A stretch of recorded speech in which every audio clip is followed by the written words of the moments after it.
the first book of Nephi. His rule and ministry. An account of Lehi, his wife Sariah, and his 4 sons, named beginning with the oldest, Laman, Lemuel, Sam, and Nephi. The Lord warns Lehi to leave the land of Jerusalem because he prophesies to the people about their iniquity and they attempt to kill him. He journeys for 3 days into the wilderness with his family. Nephi takes his brothers and returns to Jerusalem to get the record of the Jews. The account of their hardships. They marry Ishmael's daughters. They take their families and depart into the wilderness. Their suffering and troubles in the wilderness. The path of their travels. They come to the ocean. Nephi's brothers rebel against him. He proves them wrong and builds a ship. They name the place Bountiful. They cross the ocean to the promised land, etc.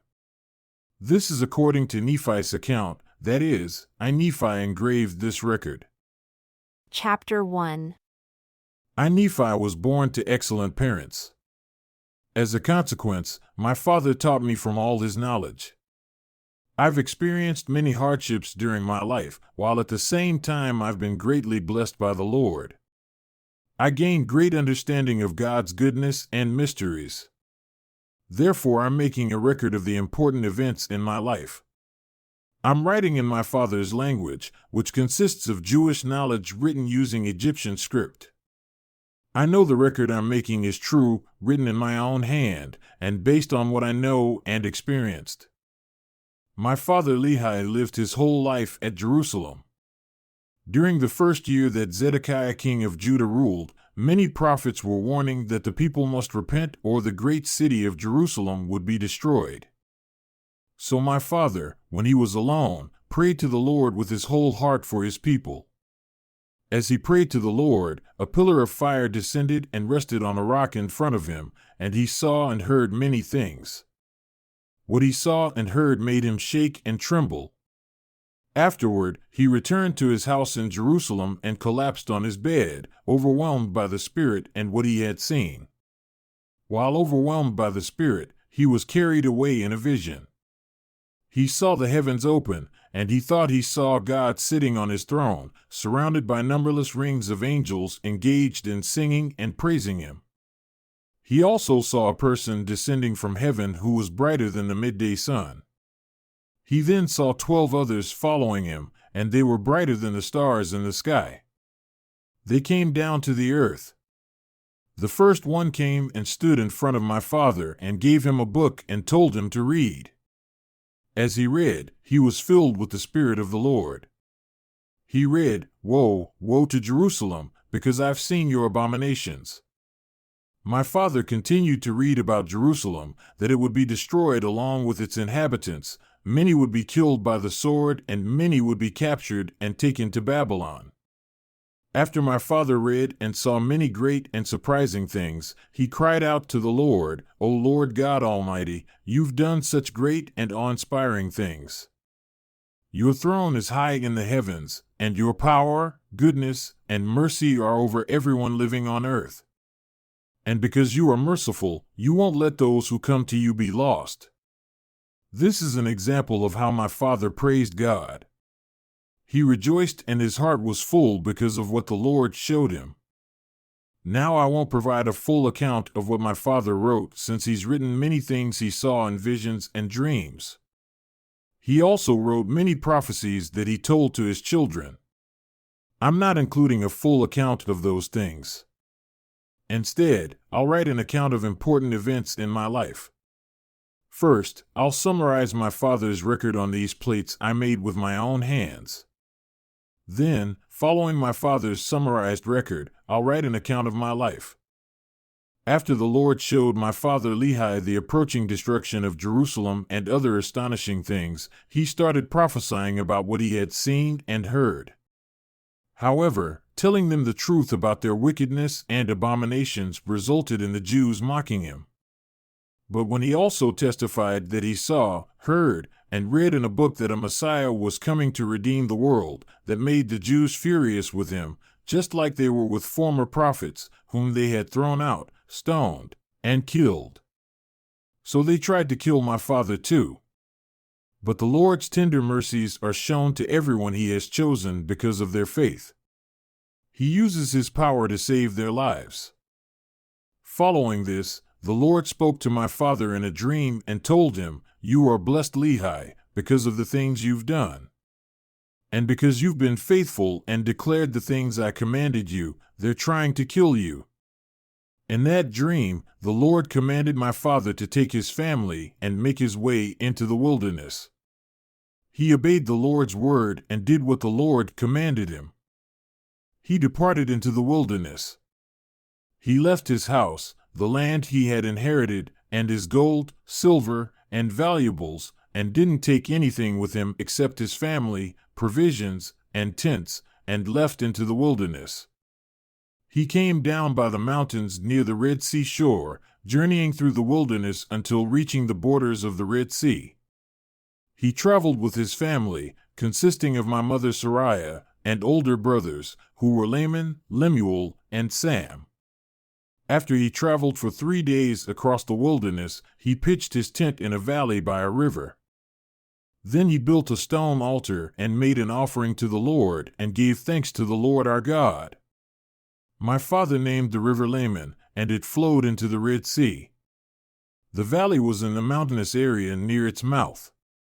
When my father saw the river emptied into the source of the Red Sea, he said to Laman, "I wish you would be like this river, always flowing into the source of all righteousness." He also said to Lemuel, "I wish you would be like this valley, firm, resolute, and immovable in keeping the Lord's commandments." He said this because Laman and Lemuel were stubborn. They complained about their father over many things, that he was a man carried away by his imagination, and had taken them away from Jerusalem, making them leave their land, gold, silver, and valuables, only to die in the wilderness. They said he did this because of his foolish, delusional thinking. This is how Laman and Lemuel, the oldest children, complained about their father. They complained because they didn't understand how the God who created them deals with mankind. They also didn't believe the great city of Jerusalem could be destroyed like the prophets were saying. They were like the Jerusalem Jews who tried to kill my father. But my father was inspired by the Spirit, speaking to them with such power in the valley of Lemuel that they shook with fear before him. He silenced them, and they didn't dare speak against him. Therefore they submitted to him. And my father occupied a tent. Since I was very young, but large in build, and had a strong desire to know about God's mysteries, I cried to the Lord in prayer. He influenced me and softened my heart, letting me believe everything my father had said. As a result, I didn't rebel against him like my brothers. And I talked to Sam, telling him what the Lord had revealed to me by his Holy Spirit. And he believed my words. But Laman and Lemuel refused to listen to me. Because their hard-heartedness troubled me, I cried to the Lord in prayer for them. And the Lord replied, "You are blessed, Nephi, because of your faith, having honestly approached me with a humble heart. And to the degree you keep my commandments, you will prosper and be led to a promised land, one that I've prepared for you, a specially chosen land, better than all other places on earth. And to the extent your brothers rebel against you, they'll be cut off from the presence of the Lord. And to the degree you keep my commandments, you will be made a ruler and teacher over them. When they rebel against me, I'll curse them with a severe curse, and they won't have any power over your descendants unless they also rebel against me. And if your descendants rebel against me, your brothers' descendants will afflict your descendants to help them remember." Then I returned from speaking with the Lord to my father's tent. And he said to me, "I've had a dream where the Lord commanded you and your brothers to return to Jerusalem.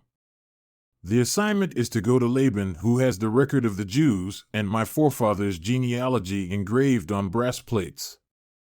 The Lord has commanded for you and your brothers to go to Laban's house, retrieve the records, and bring them down here in the wilderness. Your brothers are complaining, saying it's a difficult thing I've asked them to do. but I haven't asked them to do it. To the contrary, it's a commandment from the Lord. So go, my son, and you'll be blessed by the Lord because you haven't complained." Then I told my father, "I'll go and do what the Lord has commanded because I know the Lord doesn't give people any commandments without preparing a way for them to accomplish what he commands to be done." When my father heard this, he was very pleased since he could tell my understanding came from the Lord. So my brothers and I returned with our tents back to Jerusalem. And when we arrived, we discussed among ourselves and drew lots for who was to go to Laban's house.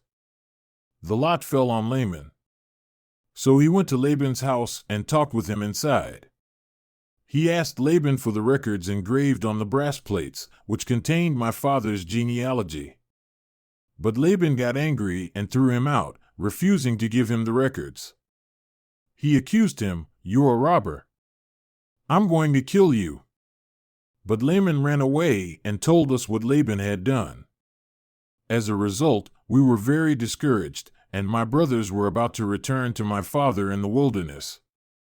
But I told them, "As surely as the Lord lives and we live, we won't return to our father in the wilderness until we've accomplished what the Lord has commanded us to do. Therefore, let's be faithful in keeping the Lord's commandments. Let's go down to our father's land, because he left gold, silver, and valuables there. And he left everything because of the Lord's commandments. For he knows Jerusalem will be destroyed because of the people's wickedness, because they've rejected the words of the prophets. Therefore, if our father were to live in the land after having been commanded to flee, he would lose his life too. That being so, he had to flee from the place. And it's God's wise plan for us to get these records so we can continue to keep our forefathers' language for our children and preserve the words spoken by all the holy prophets, which have been given to them by the Spirit and power of God, containing everything from when the world began to the present time." With these words, I persuaded my brothers to be faithful in keeping God's commandments. So we went down to our land and gathered our gold, silver, and valuables. After gathering them, we went back up to Laban's house. We came to see Laban and asked him to give us the records written on the brass plates in exchange for our gold, silver, and valuables. When he saw our considerable possessions, he wanted to have them so much that he drove us out by force and sent his servants to kill us so he could steal our property. We fled from Laban's servants and were compelled to drop our possessions, and Laban took them. We escaped into the wilderness where we hid in a cave, and Laban's servants didn't catch us. Laban was angry with me, and with my father as well, and so was Lemuel, since he listened to Laban. As a result, Laban and Lemuel blamed us their younger brothers, and they beat us with a club. As they were hitting us, an angel of the Lord appeared before them and asked, "Why are you hitting your younger brother with a club? Don't you realize that because of your iniquities the Lord has chosen him to be your leader? You must return to Jerusalem, and the Lord will hand Laban over to you." After the angel said this to us, he left. After the angel left, Laban and Lemuel again began to complain, "How is it possible the Lord will hand Laban over to us? He's a powerful man and can command 50. In fact, he can kill 50, so why not us?" I said to my brothers, "Let's go back up to Jerusalem and be faithful in keeping the Lord's commandments. He's more powerful than the whole earth, so why not more powerful than Laban and his 50? Or even than his tens of thousands? So, let's go back there. Let's be strong like Moses, because he actually spoke to the waters of the Red Sea, and they divided to the right and left, and our fathers came through on dry ground out of slavery. And Pharaoh's armies followed and were drowned in the Red Sea. Now you know this is true. And you also know an angel has spoken to you. So why do you doubt? Let's go back. The Lord can protect us, just like our ancestors, and destroy Laban, just like the Egyptians." When I said this, they were still very angry and kept complaining. Nevertheless, they followed me until we reached the wall of Jerusalem. It was dark and I had them hide outside the wall. After they concealed themselves, I crept into the city and went toward Laban's house. I was led by the Spirit, not knowing in advance what I would do. Nevertheless, I continued on. As I approached Laban's house, I saw a man on the ground ahead of me who was drunk with wine. When I approached him, I saw it was Laban. I noticed his sword and removed it from its sheath. Its hilt was made of pure gold, and the design was of superior quality. The blade was made from the most expensive steel. And the Spirit urged me to kill Laban. But I said in my heart, I've never killed anyone. So I hesitated and drew back, not wanting to kill him. But the Spirit told me again, the Lord has handed him over to you. And I was also aware he had tried to kill me, and that he refused to listen to and follow the Lord's commandments, and he had also taken our property. Then the Spirit told me again, kill him, the Lord has handed him over to you. The Lord kills the wicked to accomplish his righteous purposes. It's better for one man to lose his life than for a nation to lose their way and fall into unbelief. When I had heard these words, I remembered the words the Lord had spoken to me in the wilderness, to the degree your descendants keep my commandments, they'll prosper in the promised land. And I also considered that they couldn't keep the Lord's commandments of the law of Moses unless they had the law. And I knew that the law was engraved on the brass plates. Furthermore, I knew the Lord had handed Laban over to me so I could get the records as he commanded. So I obeyed the Spirit's voice, took Laban by the hair of his head, and struck his head with his own sword. After I had cracked his head with his sword, I took Laban's clothes and put them on. I also secured his armor around my waist. After doing this, I went to Laban's treasury. As I was going there, I saw Laban's servant who had the treasury keys, and imitating Laban's voice, I ordered him to go with me into the treasury. He believed me to be his master Laban since he saw the clothes and the sword fastened around my waist. He talked to me about the Jewish elders, knowing his master had been out with them at night. And I spoke to him as if I were Laban and told him I was going to carry the engravings on the brass plates to my older brothers who were outside the walls. I also ordered him to follow me. He thought I referred to church elders, and I really was Laban, whom I had killed, so he followed me. He talked to me many times about the Jewish elders as I went to my brothers outside the city wall. When Laban saw me, he was very scared, and so were Lemuel and Sam. They ran away because they thought I was Laban and he had killed me and was coming to kill them too. I called after them and they heard me, so they stopped running away. When Laban's servant saw my brothers, he began to shake with fear and was about to run and return to Jerusalem. Because I have a large build and had received great strength from the Lord, I grabbed Laban's servant and held him so he couldn't run away. I told him that if he would agree with my words, as surely as the Lord lives and I live, if he would agree with what we said, we would spare his life. And I took an oath that he didn't need to be afraid. He would be a free person like we were if he was willing to go down with us into the wilderness.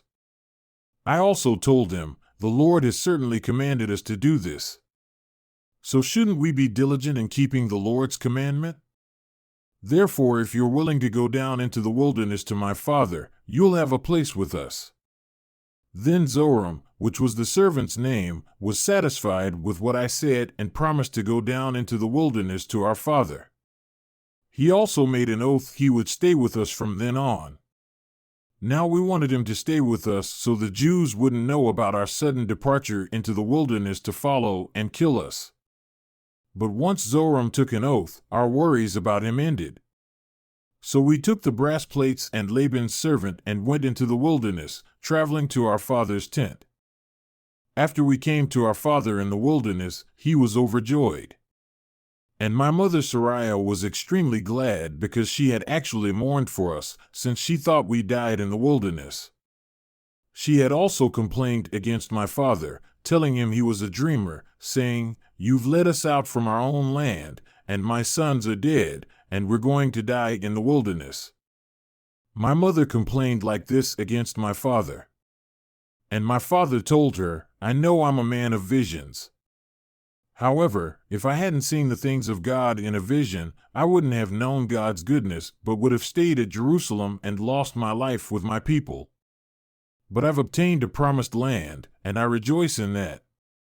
I know the Lord will protect my sons from Laban and bring them back down to us in the wilderness." This was how my father Lehi comforted my mother Sariah about us while we went through the wilderness up to Jerusalem to get the record of the Jews. When we had returned to my father's tent, their joy was complete and my mother was comforted. She said, "Now I know for sure the Lord has commanded my husband to escape into the wilderness. I also know for certain the Lord has protected my sons and rescued them from Laban and given them power so they were able to accomplish what he had commanded them to do." These were her new remarks. They were very glad and offered sacrifice and burnt offerings to the Lord and gave thanks to the God of Israel. After thanking the God of Israel, my father Lehi took the records engraved on the brass plates and carefully studied them from the beginning. He saw they contained the 5 books of Moses, which gave an account of the world's creation and of Adam and Eve, who were our first parents, and a record of the Jews from the beginning down to the start of the rule of Zedekiah, king of Judah, and the prophecies of the holy prophets from the beginning, all the way up to the start of Zedekiah's rule, and many prophecies of Jeremiah. My father Lehi also found his ancestors' genealogy on the brass plates. Therefore he knew he was a descendant of Joseph, that same Joseph who was Jacob's son, who was sold into Egypt and kept safe by the hand of the Lord so that he could keep his father and his whole household from dying of starvation. They had also been saved from slavery and escaped from Egypt by that same God who kept them alive. This was how my father discovered his ancestors' genealogy. Laban was a descendant of Joseph too, therefore he and his forefathers had kept the records. When my father saw all these things, he was filled with the Spirit and began to prophesy about his descendants, that these brass plates would go to all nations, tribes, languages, and people who came from his descendants. Therefore he said these brass plates would never be lost or obscured any more by time. And he prophesied many things about his descendants. Up to this point, my father and I had kept the commandments the Lord had given us. We had obtained the records the Lord had commanded us to obtain and had studied them carefully, finding they were valuable and important for us so that we could retain the Lord's commandments for our children. That being the case, it was God's wisdom for us to take them with us as we traveled in the wilderness to the promised land.